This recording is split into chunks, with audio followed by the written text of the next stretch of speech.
Words matter.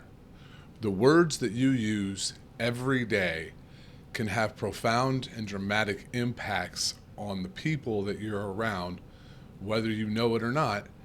And it really doesn't matter the position of authority you may or may not have in that person's life. So I was shared a story today by my little brother. And so my little brother played some college baseball. I was very proud of how hard he worked to get there.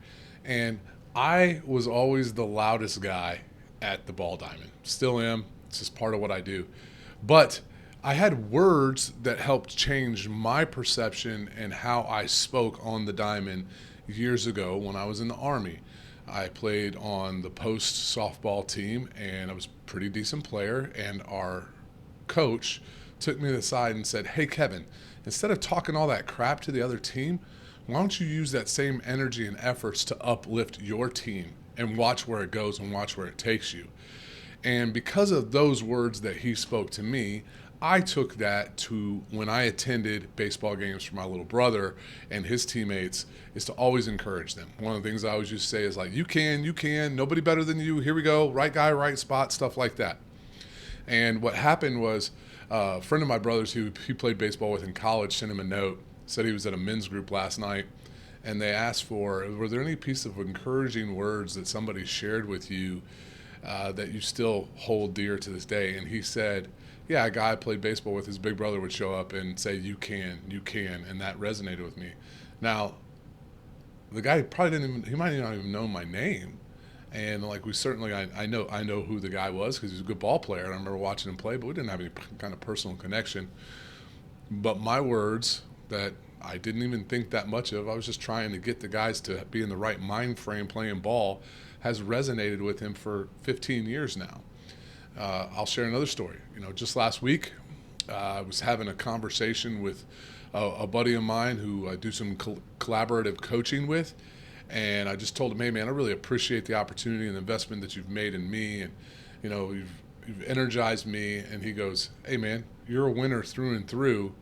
You just need to see it as much as I see it." And what a difference that made in my life for somebody to just take some small words there. And then lastly, I'll share a story that happened to me years ago when I was in the staffing world. I had a gentleman who was training with us. We were doing a merger, and he told me, "Kevin," he said, "listen, I'm looking for one thing, one four-letter word when I'm hiring an employee. Do they care? C-A-R-E. Do they care? Because if an employee cares, I can work with them on anything." Now, a little bit of context. That guy was later fired for sexually harassing one of our folks. So, in my mind, not the greatest of people, but still with great advice. I learned from a guy named Glenn Morshower. He said, you can learn from every single person you ever meet in your life who you want to be more like or who you'd like to be less like. And I agree with that. And I take that note that I truly believe that if employees care, I can work with them. My buddy told me I'm a winner, and I certainly told the other guy you can. So as you're working through and you're thinking about how you're working with your people, your clients, your customers, your kids, your family members, your words matter, probably more so than you realize. Put some effort, put some thought behind them, and try to leave somebody with an encouraging word today. If anybody's left you with an encouraging word that meant something to you, take the time today. Send them a text, send them an email, give them a phone call. Let them know, hey, I appreciate you for sharing that with me. Might brighten up their day, might make the world a better place. Love you all. Let's get back after it soon. Talk later.